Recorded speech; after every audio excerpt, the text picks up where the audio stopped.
shtëpi? Për fatin e mirë nuk vjen fare era pandemi, Flavio, edhe unë personalisht jam goxha e irrituar, mund ta quaj që kaq shumë po bëhet buj hantavirusi në kohën që nuk është as virus i ri,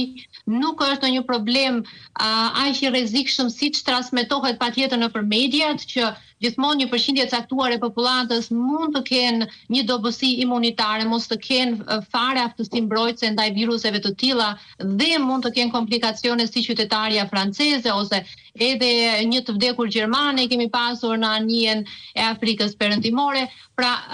raste me komplikacione ka gjithmonë, por këto nuk janë standarde. 99% të pacientëve të cilët e kanë pasur kanë qenë pozitiv me hantavirus për shembull në anije, kanë qenë me simptoma të lehta ose pa simptoma fare. Kështu që unë nuk jam fare shqetësuar dhe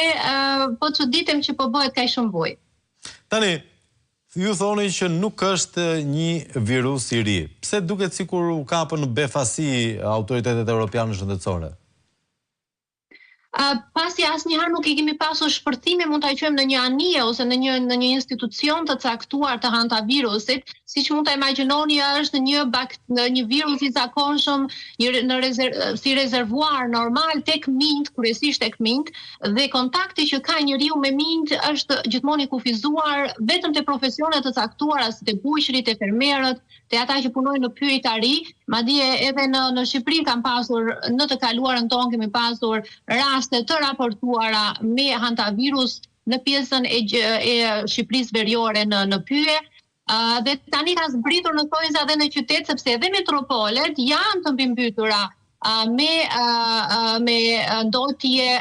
me fekalet e minjve të cilët po ashtu përbëjnë një rrezik për kushtet higjieno-sanitare të kryeqyteteve evropiane, dhe sa më shumë që në këto ditët e fundit hantavirusi ka qenë në fokus, aq më tepër kemi rezultuar pozitiv. Shumë pacientë që kanë ardhur me simptoma gripi, me disa përkeqësime pastaj pas javës së dytë, është bërë testi për hantavirus dhe kanë dalë pozitiv, sepse jo se nuk kanë qenë më përpara, por tani që po ne I testojmë, po na dalin dhe gjithnjë më tepër pozitiv. Ndërkohë, vim te këshillat praktike, çfarë duhet dinë shqiptarët për hantavirusin në një metodë popullore, shkencore për mbrojtje?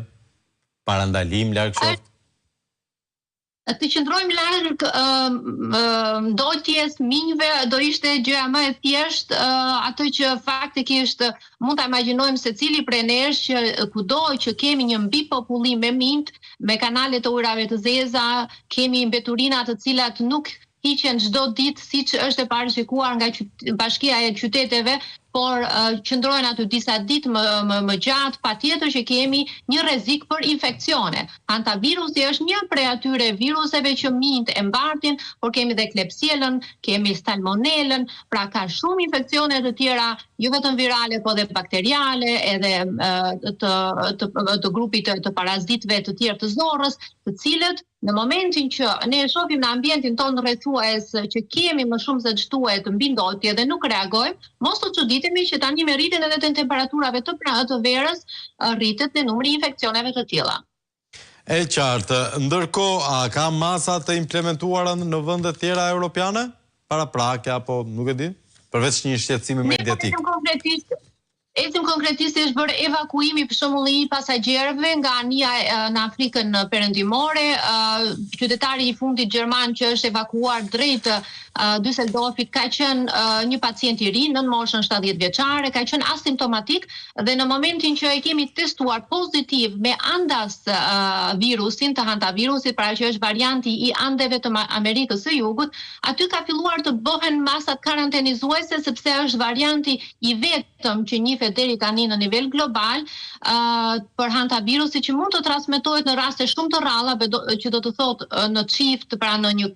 kontakt shumë të ngushtë trupor, mund të transmetohet nga njeriu te njeriu. Varianti evropian që kemi gjetur në pjesën më të madhe të rasteve, qoftë në anije, por dhe që po diagnostikojmë, pavarësisht nga anija, po diagnostikojmë në Zvicër ka pasur raste pozitive, në Francë, këtu në Gjermani. Këto janë raste të cilët janë raste të izoluara, të cilat kanë të bëjnë me ato ekspozimin vjetor që ne kemi ndaj hantavirusit në këto kushte të caktuara që thamë, ose mbi ndotje, ose sepse kemi një profesion që ka të bëjë me brejtësit kryesisht me mint. Dhe të gjitha këto raste deri tani kanë qenë faktikisht me simptoma shumë të lehta ose të mesme, si të ishte një grip i zakonshëm, rasti qoftë i zonjës në Francë që ka përfunduar në rrugë fatale, ose edhe një pacient gjerman që ka vdekur në anije, kanë qenë pacient mbi 70 vjeç që kanë pasur sëmundje të tjera shoqëruese ku hantavirusi ka gjetur, kur i themi, një mundësi që të depërtoj në gjakun e tyre dhe të japi komplikacionet e ditura tashmë, por edhe këtu fillon paniku në qytetar kur lexojnë që mortaliteti është 40%, sepse në momentin që një pacient nuk ka një fuqi të mirë imunitare, virusi kalon në gjak dhe mund të shkojë në mushkëri dhe të japi marrje fryme, mund të shkojë në veshka dhe të japi dështim të funksioneve renal, duke bërë që pacienti brenda disa ditëve të shndrohet në pacient dialize, e shoqëruar e gjitha kjo me ethe të larta, mbi 40 gradë dhe me pika hemoragjike në lëkur, pra kemi edhe çrregullime të mpikses së gjakut. Dakord. Aurora, faleminderit si gjithmonë. Na qetëson. Kënaqësi larg rive dhe pa pastërtisë, kjo është e vetmja këshill që kemi nevojë ne si shqiptar. Kam përshtypjen se nuk i shpëtojmë dot, po të paktën le të shpresojmë që të jenë vetëm minj vendas, se minjtë huaj janë shumë të frikshëm, po